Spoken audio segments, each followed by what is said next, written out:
வணக்கம். இங்கிலாந்து கிரிக்கெட் அணியின் தொடக்க வீரரான டேவிட் மலான் சர்வதேச கிரிக்கெட்டில் இருந்து ஓய்வு பெறுவதாக அறிவித்துள்ளார். 36 வயதான டேவிட் மலான் இங்கிலாந்து அணிக்காக 22 டெஸ்ட், 30 ஒருநாள் போட்டி, 62 T20 ஆட்டங்களில் விளையாடி கூட்டாக 4416 ரன்கள் சேர்த்திருந்தார். 2022ஆம் ஆண்டு T20 உலகக்கோப்பையை வென்ற இங்கிலாந்து அணியில் டேவிட் மலான் முக்கிய பங்கு வகித்தார். கடந்த ஆண்டு நடைபெற்ற 50 ஓவர் உலகக்கோப்பைக்கு பிறகு இங்கிலாந்து அணிக்காக எந்த வடிவத்திலும் அவர் விளையாடவில்லை. செய்தி 2 தென்னாப்பிரிக்க அணிக்கு எதிரான கடைசி மற்றும் 3வது T20 கிரிக்கெட் போட்டியில் 8 விக்கெட் வித்தியாசத்தில் வெற்றி பெற்ற மேற்கிந்திய தீவுகள் அணியானது தொடரை முழுமையாக 3-0 என கைப்பற்றி கோப்பையை வென்றது. முதல் ஆட்டத்தில் 7 விக்கெட் வித்தியாசத்திலும், இரண்டாவது ஆட்டத்தில் 30 ரன்கள் வித்தியாசத்திலும் மேற்கிந்திய தீவுகள் அணி வெற்றி பெற்றிருந்தது குறிப்பிடத்தக்கது. செய்தி 3 அடுத்த பும்பராவாக முன்னேறி வருவார் என்று எதிர்பார்க்கப்பட்ட 25 வயதாகும் வேகப்பந்து வீச்சாளர் சிவம் ஆவி துரதிர்ஷ்டவசமாக காயங்களில் சிக்கிக் கொண்டார். 4 ஸ்ட்ரெஸ் பிராக்சர்கள் அவருக்கு ஏற்பட்டுள்ளது. அதிலிருந்து மீண்டு வந்தாலும் காயத்துக்கு அஞ்சி வேகத்தில் சமரசம் செய்து கொள்ளப் போவதில்லை என்று அவர் கூறியுள்ளார். செய்தி 4 மும்பை இந்தியன்ஸ் அணியின் இயக்குநராக இருந்த ஜாகிர் கான் லக்னோ அணிக்கு ஆலோசகராக நியமிக்கப்பட்டுள்ளார். மும்பை இந்தியன்ஸ் அணியின் இயக்குநராக ஜாகிர் கான் 2018ஆம் ஆண்டிலிருந்து 2022ஆம் ஆண்டு வரை பொறுப்பு வகித்தார்.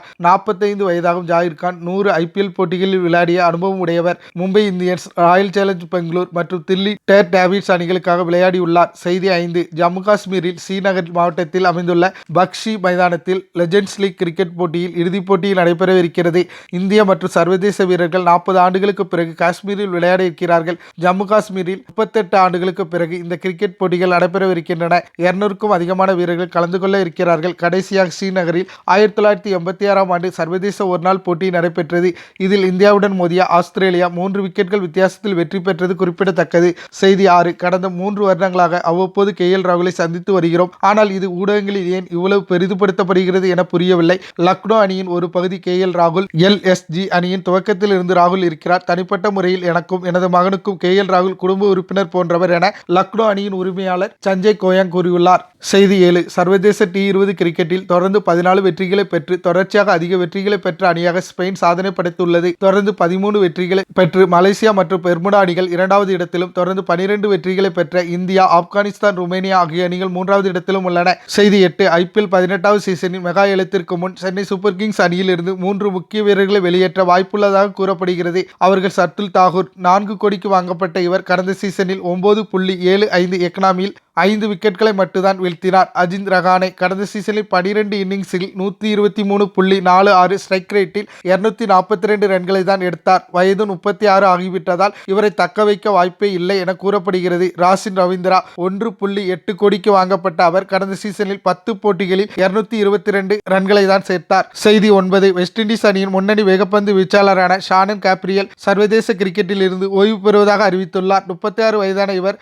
வெஸ்ட் இண்டீஸ் அணிக்காக 86 சர்வதேச போட்டிகளில் விளையாடியுள்ளார்.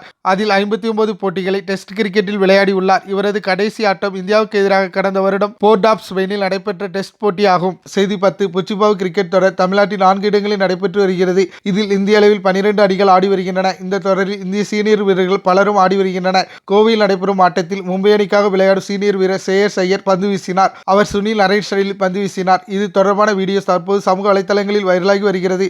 ஒரு ஓவர் பந்து வீசிய ஸ்ரேயஸ் ஐயர் ஒரு சிக்ஸர் உட்பட மொத்தம் 7 ரன்கள் கொடுத்தார். ஸ்ரேயஸ் ஐயர் மற்றும் சுனில் நரேன் இருவரும் IPL தொடரில் கொல்கத்தா நைட் ரைடர்ஸ் அணிக்காக ஆடி வருவது குறிப்பிடத்தக்கது. மேலும் தகவல்களை தெரிந்து கொள்ள கிரிக்கெட் போது யூடியூப் சேனலை சப்ஸ்கிரைப் பண்ணுங்க. உங்கள் கருத்துக்களை கமெண்ட் பாக்ஸில் கமெண்ட் பண்ணுங்க. நன்றி, வணக்கம்.